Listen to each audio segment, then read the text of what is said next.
एक गांव में एक बुढ़िया रहती थी जिसका नाम सरिता था। वह गरीब थी, लेकिन उसका दिल अमीरी से भरा हुआ था। वह हमेशा दूसरों की मदद करने के लिए तैयार रहती थी। वह दूसरों के घर में सफाई करना और बर्तन धोने का काम करती थी। वह काम के कभी भी पैसे नहीं लेती थी। वह बदले में सिर्फ 2 रोटी मांगती थी। कुछ लोग उसकी दयालुता का इस्तेमाल करके उससे घर का सारा काम करवाते थे। एक दिन गांव में एक बड़ा भूकंप आया और गांव को तबाह कर दिया। सभी लोग अपने अपने सुरक्षित स्थान पर चले गए, लेकिन बेचारी सरिता पीछे रह गई और पानी के तेज बहाव के कारण डूबने लगी। सरिता जोर जोर से आवाज लगाने लगी, लेकिन उसकी सुनने वाला कोई नहीं था, क्योंकि सरिता से किसी को कोई मतलब नहीं था। जैसे ही सरिता डूबने वाली थी, अचानक उसके सामने एक पेड़ आ गया। सरिता ने उसे पकड़ लिया और अपनी जान बचाई। इसीलिए दोस्तों, परवाह करने वाले ढूंढिए, इस्तेमाल करने वाले खुद आपको ढूंढ लेंगे। वीडियो को लाइक तो कर दिया मेरे दोस्त, अब मुझे फॉलो भी कर लो। क्या आपने कभी सोचा है कि एक साधारण सी घंटी आपकी जिंदगी बदल सकती है? एक गांव में एक गरीब किसान था जिसके पास एक पुरानी घंटी थी। उसके दादा ने दी थी और वो हमेशा सोचता था इसमें कुछ खास है, लेकिन कभी कुछ नहीं हुआ।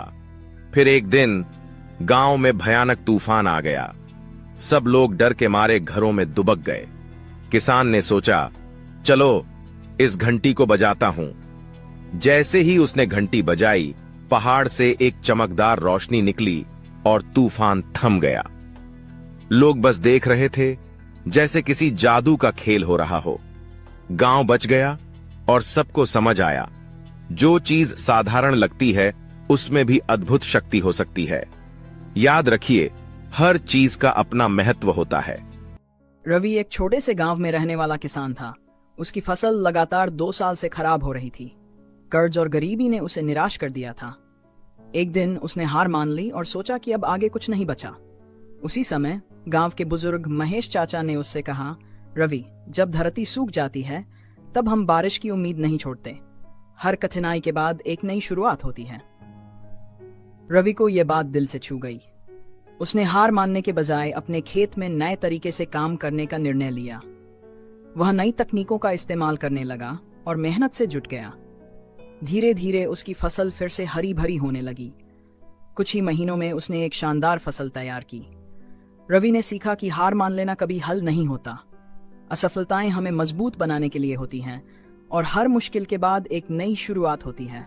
नरभक्षी पिशाचों के जंगल में क्यों चले गए विक्रमादित्य, और फिर क्या हुआ? एक बार विक्रमादित्य एक महायज्ञ करने की तैयारी कर रहे थे। वे उस यज्ञ में चंद्रदेव को आमंत्रित करना चाहते थे। वह अपने महामंत्री के साथ विचार विमर्श कर ही रहे थे कि महामंत्री के घर का एक नौकर वहां आकर खड़ा हो गया। महामंत्री ने उसे देखा तो समझ गए कि अवश्य ही कोई गंभीर बात है, अन्यथा वह नौकर उनके पास नहीं आता। उन्होंने राजा से क्षमा मांगी और नौकर के पास जाकर कुछ पूछा। तभी नौकर ने कुछ ऐसा बताया कि उनका चेहरा उतर गया और वे विक्रमादित्य से विदा लेकर उसी क्षण वहां से चले गए। विक्रमादित्य समझ गए कि महामंत्री मुसीबत में है। उन्होंने नौकर से उनके इस तरह जाने का कारण पूछा तो नौकर हिचकिचाया। जब राजा ने आदेश दिया तो वह हाथ जोड़कर बोला कि महामंत्री जी ने मुझे आपसे सच्चाई नहीं बताने को कहा था। विक्रम ने कहा, वह मेरे बड़े ही स्वामी भक्त सेवक हैं और मेरा भी कर्तव्य है कि मैं उनके कष्ट का हर संभव निवारण करूं। तभी नौकर ने जो बताया उसे सुनते ही विक्रमादित्य की रूह कांप उठी। आगे की कहानी जानने के लिए चैनल को सब्सक्राइब जरूर करें। एक और कप चाय देना। एक कप क्यों, पूरी बाल्टी भर के चाय लेकर आ। भाई तू चाय से ही नहा ले।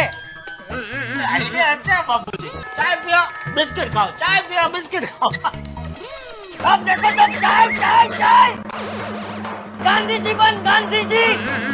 गांधी जी की तरह बकरी का दूध पीना शुरू कर दे, सेहत के लिए अच्छा होगा। चाय लो, कहीं लो।